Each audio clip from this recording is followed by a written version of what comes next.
Welcome to Food Talk, where we talk about fishing, farming, and all things East End. And my guest today is Sam McCleland, the executive chef at and co-owner of the Beacon and Bell and Anchor in Sag Harbor. David Loewenberg, also the co-owner of the Bell and Anchor, Beaker, and also Fresno with Michael Nolan. Welcome, guys. We're so glad you're here. Thank you. Good to be here. Thank you. Okay.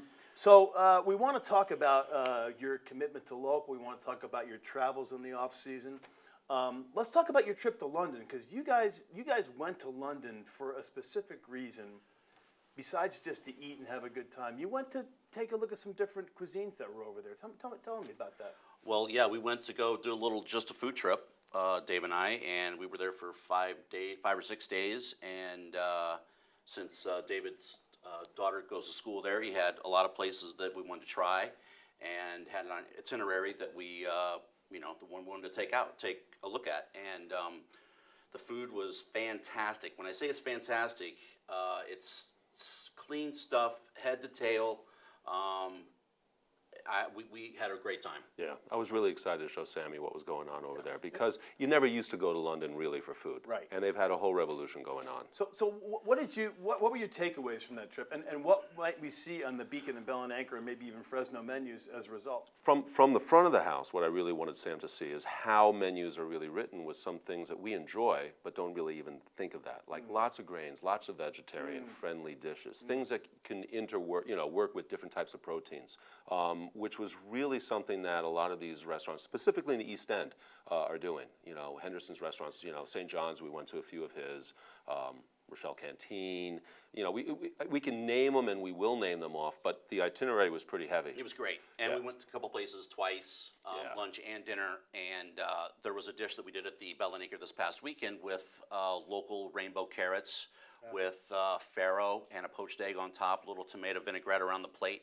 And it was, if you're a vegetarian, it was a perfect little appetizer for you. Where'd you get your carrots from? Rainbow carrots? Rainbow carrots. We got them from Harry Ludlow over at Fairview Farms in Mecox. I get asparagus from him, carrots, various other vegetables. And I have a really good connection with him. So he lives a mile down the road from my house. I can drive over there. I can email him until I'm coming. He's like, okay, we're waiting for you. He might be butchering a pig or whatever it might be. And it's good to have a little connection with the farmer itself. Instead of going to a farm stand or whatever, I can actually go to his farm, see him pick the stuff for me, and we can have a 10-minute, 15-minute conversation about food. Right. And it's a great feeling to have a connection like that. I saw something on Facebook of this prosciutto that you made. Tell me about that prosciutto, because that looked delightful and ridiculously good. Delicious. I got the ham from him from Harry Ludlow last year, probably around February. You take the ham, you just pack it in salt. It's got a wonderful flavor because the Berkshire pigs are grown on pumpkins, tomatoes, corn, everything that he has on the farm, and I think that's where it gets its flavor. The pigs are grown about a mile from the ocean, so it's clean living. So I really don't have to do a lot to the pig. Harry and the pig sort of does it for me, and I pack it in salt for about 3 weeks, and wrap in cheesecloth, a little black pepper, and then I hang it, and 14 months later, it's got a great flavor. Wonderful flavor. We've been practicing for a while, so it's like we don't have to do anything at all to the ham itself, but it has to be, in the right environment, and that's what we've been experimenting with. And I think this is probably the sixth or seventh, and just slicing this, you can tell right away. It's just beautiful. It's silky and Can I interest you in a little cafecita? I would love some coffee. Okay, great. Oops, Thank you, sorry. Squire. Can you guess what coffee this is? I happen to guess, only because I knew the source. I knew the coffee maker. You knew the coffee maker. All right. So this isn't those monkey beans they bring back from... No, but it's You heard about good. those, man. I did hear about them. They're pretty good. They're expensive stuff. But I'm interested in a little sugar, boys. Or are you guys already sweet? I'm fine. Sweet enough, baby. I still need to get a little sweeter. David, you have a relationship. Let's just talk about wine, because you have a relationship with Channing Daughters. Oh, yeah. And let's tell our viewers about about that and how that manifests itself on the various menus of your establishment. Well, I mean, personally, we have a great relationship with them. You know, they're really great people. Christopher and Allison, their children, you know, we were there through their births. They were, in essence, godparents to Lucy, who's my daughter, who's graduating now from school in London, which was also a great excuse to go. Here's to the college graduates. Absolutely, man. I think that if she were going to school in Barcelona, we would have just got back from Barcelona. Right. They're doing a great thing over there. We would have been there for 3 months. That wouldn't have been bad. Not bad at all. But it's really wonderful because, you know, we have this relationship, and they are winemakers. They're on, you know, the property. Yeah, They, that's you know, their life. we grow up with them. We are involved with events, with, you know, different events that we do with them. They come and they patronize the restaurants. It's just a continuous, you know, wonderful experience that we have with them. Yeah. And Which wines are on the menu? what we try to do is, first of all, rosé. Right. We love all things pink, Right. and they do too. Right. And they've really taken advantage of being able to do rosés in different styles. At the Bell and Anchor, we have something called the local tap, which we're really proud of. So we do 3 local beers and 3 local wines on tap. And a lot of people are still getting used to the whole idea of tap wine. It's not Yes, jug wine. It's I not, know. you know, box wine, which is, there's good quality. There's great quality box wine right now. So what it enables us to do is serve something that's really, really fresh. We pull a glass, people are excited about it, and it really complements the menu wonderfully. So, you know, right now we're pouring something from Pominock. They do this really crisp Chardonnay with seasonal wood, and it's really great with the oysters that we do. And we do a rosé that alternates with the different vineyards. So right now I think it's the rosé Cabernet Franc. We're going to be going to the Merlot through most of the summer, which, you know. So, you know, let's talk about the positioning and the maturity of the North Fork and the South Fork wines. Sure. Because you've always been a supporter. Absolutely. And you're not only a supporter, but you put your money where your mouth is. So what's your perspective on the local wines? You know, I think we love living out here, you know, and we say this a lot. We're blessed to be able to live out here. And I believe that you should support, you know, what we have, agriculture, viticulture, you know, everything. And for those that don't go to restaurants, that hang out and they want to cook, they are going to farm stands. Yep. They are going to local fishmongers, you know, and they love that backdoor bass. They love stuff that comes to them from someone who went, you know, fishing. Hey, I got some fluke for you. Oh my God, you know, there's some fabulous black sea bass, you know. Right. And people want to do that, and you should embrace that. There's cheeses you can have, Ludlow. I mean, they're doing great stuff in Meacox, and we want to embrace that, and we want to be able to embrace it in the restaurant. We don't cram it down anyone's throat. Right. But that's what we do. This farm to table is very important, but farm to table is old school. Yes, it's it what is. we've been doing forever. Right. When we first met, that's what restaurants were doing. You know, you want to be able to source down the road. That's what you want to do. Let's talk about our history, because both you guys and I have our respective histories. So a little known fact, that David Loewenberg and I were fired from the same restaurant by the same guy, 2 years apart. It was like 1942. This was Glad I don't have this connection. right. No, I was let go of rather unceremoniously, I believe, in 1984, and I believe therefore you were let go in 1986 by Mr. Dan Ormond. You know, I don't remember his name. I know that there was some fraternization that he didn't really agree with. I don't know. The man had a gun on his ankle. That's all I know. Oh, that was Bill Ahern. That was the owner. Okay. That was it. Okay. So that's how we became fast friends, because we were working at Nick and Tony's. You were a waiter.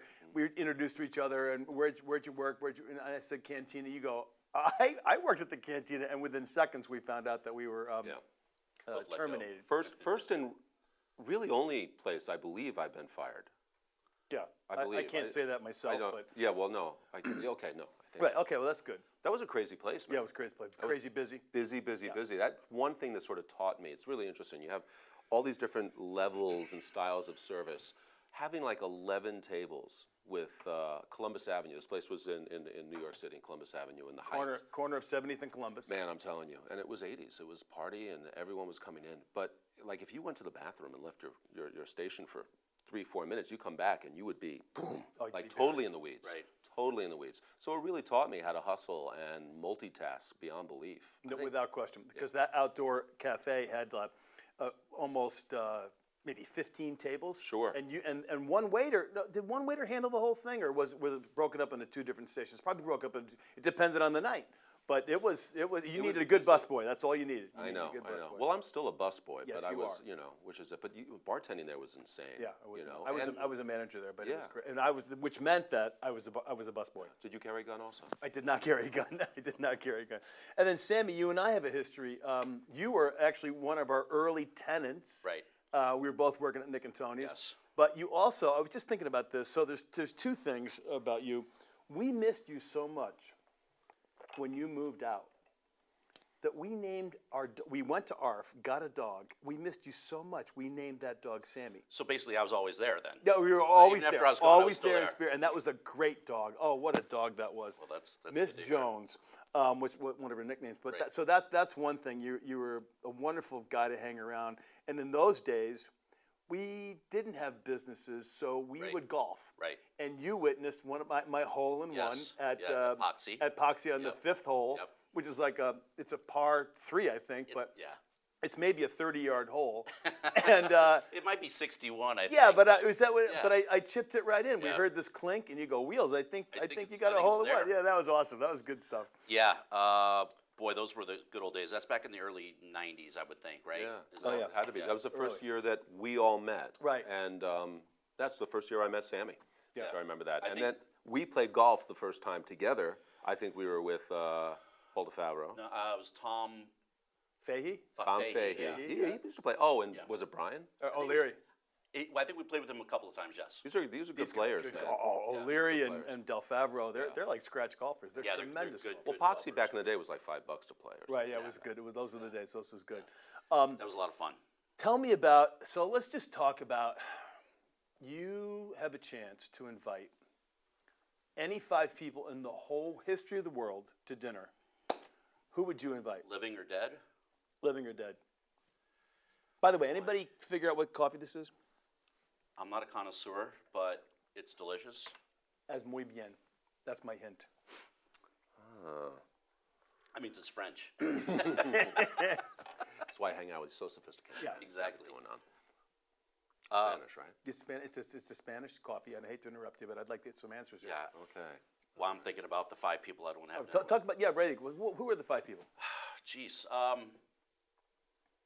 got to make it a really cool table. Am I Ozzy right? Osbourne. Okay. Serving parrot. JFK. Nice. Music. George Thorogood. I worked with a crazy English chef down in Florida. Ian Greenwood would probably be a good guest at the table. Yeah. We have sayings he has put into all of our restaurants. Really? Yeah. Ian Greenwood. Ian Greenwood. Yeah, he lives down in Mexico now, but I went down to work for him for years down in Vero Beach, and great cat. He was a really, really cool guy, and did the Miami scene in the wintertime, or all in his early days, and had crazy Scarface stories. And then I think the 5th would probably be, did I say Abe Lincoln?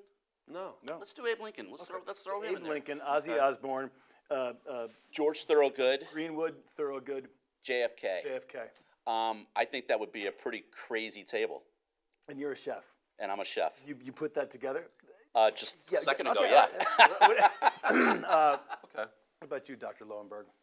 I think I'd have to keep it old school, and I might do some of the masters, some of the people that I read about, restaurants, stuff like that. So maybe like a Joe Baum, Joe Baum. I worked for restaurant. him. Yeah, did you? Oh, yeah. It's amazing how he started out, and he actually came into real modern day, restaurant fairs. I mean, he really molded. I mean, Windows in the World, Zum Zum. He did, was it An attention to Forum? detail. Yeah, Forum of. Was it the 12 Caesars or 12 Forum? All these, they call them theme-ish restaurants, but yeah, Restaurant Associates. Yeah. Brasserie. I mean, that would place. How many times have you ended up there? Right. The old Brasserie. Right. So okay, him, Terence Conran. Oh, I really dig his style, and we went in London to a couple places that he had touched back in the early days, but also his newest since he sold Habitat and all of that, Conrad's, he came back, took his name, and he opened up a place that Lucy goes to all the time. Really, really wonderful. But Terrence Conrad, I think his style is fabulous. Serial Macchione, Macchione. he's just a master at what he's done and the longevity and how he's turned it on and nepotism, all about it. It's fantastic. But he's helped push a lot of careers out there. And I met him once years ago. Cool. He didn't know who I was. And it's like, he's nice to see you again. I'm like, yeah, right. The old San Domenico before, like back. Okay, so how many I got? I got 3. a couple more. You got three. Bomb, Conrad. All right, so and, let's keep it old school. Let's go George Lang. Oh wow. All right. So yep, Cafe des Artistes, and incredible stuff that he was doing back in Hungary, back in Budapest. Budapest. Yeah, I did not Budapest. know that. Yep. And a great life, crazy.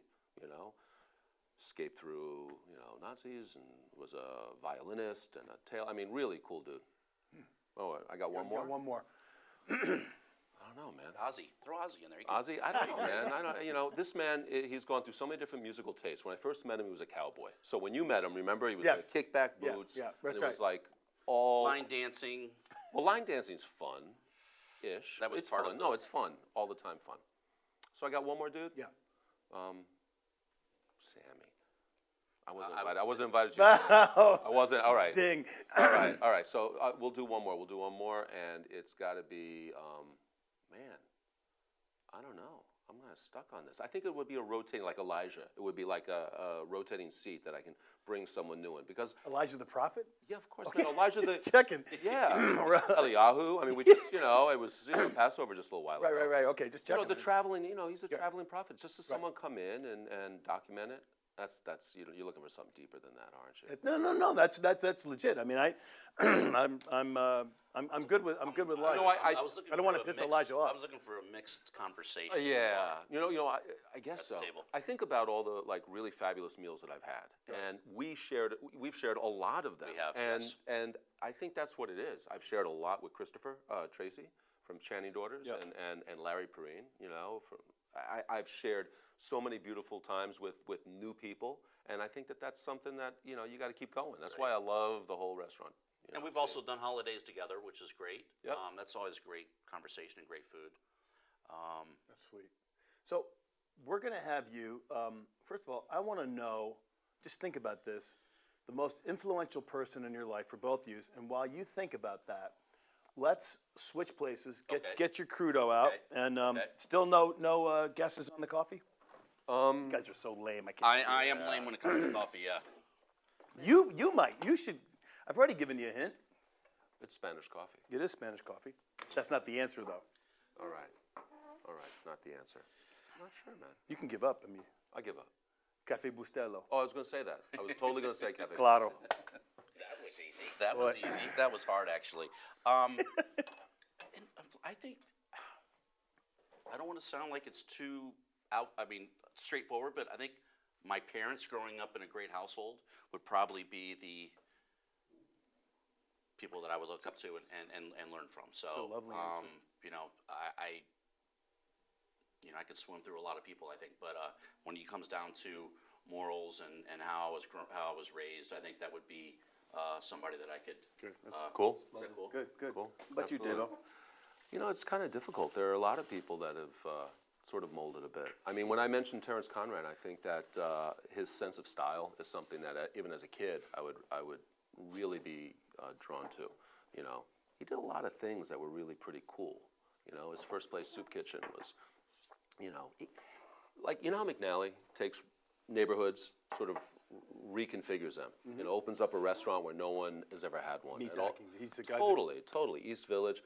I mean, Conrad was doing that for years on the Thames, Canary Row, and all through Europe, Right. which is amazing. So I don't know. Danny Meyer, I believe, for his sense of consistency and hospitality, I think is something I definitely have tried to emulate a great Right. deal. And then, honestly, anyone I'm working with, I listen to anyone. I have new waiters that come into the restaurant, and they have other experience in other places that I respect. Right. I'll listen to them. We're big on systems. You come into any of our restaurants, and some of our staff work in multiple restaurants. And, you know, we're very lucky to be able to have that. The systems enable them to do that, you know, and we're only as good as our weakest links. You're an you know? enlightened manager, though, and probably, you know, thought of as one of the great maitre d's on the East Coast, let alone the East End, because you work it, and you're like George Langer, Sirio Macchione. He's like, welcome back, you know, which is what Jeff Salloway used to do. You know, everybody's a guest in my house. Yeah. And I'm just always, frankly, charmed by how, I mean, we're friends, but you always make me feel welcome. You always make my guests feel welcome. Your hospitality is just unparalleled, really. Yeah, And, Appreciate it. I appreciate really it. Yeah, what- best out there by far. And Oh, we're there's, friends. there's no question, because Partners. you also will bust the table. You'll, as my friend Tom McCleland says, you'll butter the toast. And that's just hospitality, and that's what makes a difference, because service makes a difference. Presumably, you've got a great chef like Sammy, and you've controlled the menu, and you've got people putting it up, but then it ends up being service that is the X factor. Well, it's an experience, and the reality is you can do anything in a restaurant as long as you do it well. Yep. You know, and I think that that's really something that's very important. Yeah. I mean, you have to be able to, if you err, if you stumble, if you spill something, Right. you got to clean it up. Yeah, you do. You know, and you need to be able to jump in to do that. So we're pretty strong with that. You know. Sambo, talk to us about what you brought. I'm doing a local fluke crudo. The fluke is from Montauk, which is 15, 20 miles from here. We do a lot of crudos in the summertime. We do them in the fall. We do them in the winter. People like to start this as an appetizer on when they go into their dinner at one of our restaurants. I did something really, really simple as well, and I just pickled some shiitakes that I got from the East End Mushroom Company over in the North Fork from Jane. Nice. And, you know, there's a little bit of sherry vinegar in there, a little bit of soy. I do have a recipe for you guys as well, but I'll put this together. This is a pesto. I went into the walk-in the other day, and I was like, I have sea beans because I had it on a previous dish, and I'm like, let me make a pesto out of it. A lot of people do pestos with various different, This is the pesto? that's the pesto. Nice. And there's jalapeno in there, just a little bit of spice, not too much, but just enough. And I made a little pesto out of it. It's got some toasted pumpkin seeds in there as well for a nice little flavor. It's and really, really good. So what we're gonna do is I'll put this together for us now. Nice, right? A little bit of a bite. Oh, yeah, very faint. It's good. Yeah. So what we'll do is we'll do, get these seeds out of here. But anyway, just put a little lemon juice on there. Not too much because there's sherry vinegar in the mushrooms here. And we've chopped these up. And you don't want to overcrowd the plate with them, that's for sure. Sammy's been doing lots of pickling, and as garnish, they really help elevate the plate. They really do. I'm a pickler from a way back. My families were picklers, so I love pickled Yeah. stuff. We'll do a little salt. What kind of salt do you use? Just kosher salt? Just a little kosher salt, yep. Yep. Sometimes we use the Amagansett sea salt as well. Yep. This is kosher salt. And then with the pesto, just going to put a little bit, a dollop, a couple of dollops there. Maybe we'll do 3. 3 for the 3 of us. 3 for the 3 of us. Nice. And Chopped chives. chopped chives, which in season will be local. Just a little black pepper. And then we'll take a little extra virgin olive oil. Nice. And it's simple. That's how fast it is to put it out. You know, it's a great, and it's got a lot of great flavor with the lemon, with the sherry vinegar, and the soy that's in the marinated shiitakes or the pickled shiitakes, the fresh fluke. So you've got a lot of local stuff on this plate, which we strive for. Our viewers, one of the things we try to do is demystify food. So crudo doesn't mean that it's a rude dish. It means that it's uncooked. So I love this Food Lover's Companion. I don't know if we can get a shot of this, but it's really our go-to in the office. And I oftentimes wish I had it with me in a restaurant. Yeah. For instance, we were flipping through here, and we came upon the word tartufo, which I thought would mean, you know, an ice cream dessert. It actually means what, David? Truffle. Truffle, because it looks like a truffle. Right. Yeah. So I'll go figure. Anyway, Food Lover's Companion, once again, to the rescue. We should probably taste this. We could do that. We could do that. It's a little early for crudo, but it's never too early for Sammy's Thank food. you, sir. So, Never. oh, that's delicious. Yeah, right? Oh, that's good.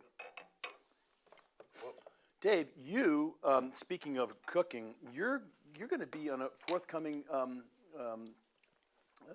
episode of Chopped. Yes. Tell us about that. That's pretty cool. It was a pretty cool You were a experience. judge. I was one of the judges. It was intense. It was really fun. It was really interesting. We know some people who have been on the show as contestants, as participants. There's Judges sometimes come to our. Oh yeah, a lot of the judges, but yes, exactly. It was intense. It's going to be on, in May, and it'll be pretty May 17th, I think cool. you said? May 17th.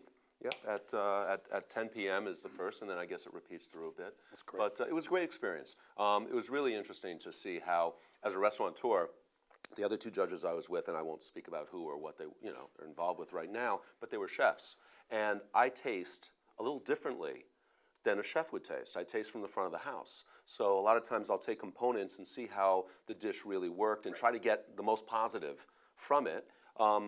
And sometimes a chef will look at it and just say, technique-wise, this is just not there at all. I did, a couple different chops. It's interesting to see how they film it. And I think I chopped pretty well. They said they brought it. But it was a really fun experience. We'll see how it goes. Definitely looking forward to seeing that. Yeah. Be a lot of fun. Absolutely. Your crudo is absolutely delicious. Well, thank you so much. It really is, right?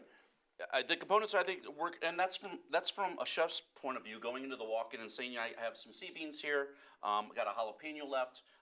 Let's make. I got some pumpkin seeds in dry storage. Toast them up, put them together. A little oil and salt and pepper. It's great. Well, I just want to thank you both for coming on. It's really been so much fun. We could go on and on and on. I think we're going to have you and Michael Nolan and Gretchen on That'd be from Fresno great. later That'd on be this great. season. Great. I'm excited for you at Chopped. I'm excited to see what's going to be on the menu at Beacon and Bell and Anchor, and check that prosciutto out. Beacon is doing our 18th first day of business this year. Wow, that's in 2 weeks also. Yeah. In the meantime, I just want to say to our viewers, thanks for viewing in, and cógelo suave, pero cógelo. There you go. Thanks, guys. Man. Yeah, good show. Good Thanks, stuff. brother. You guys did good.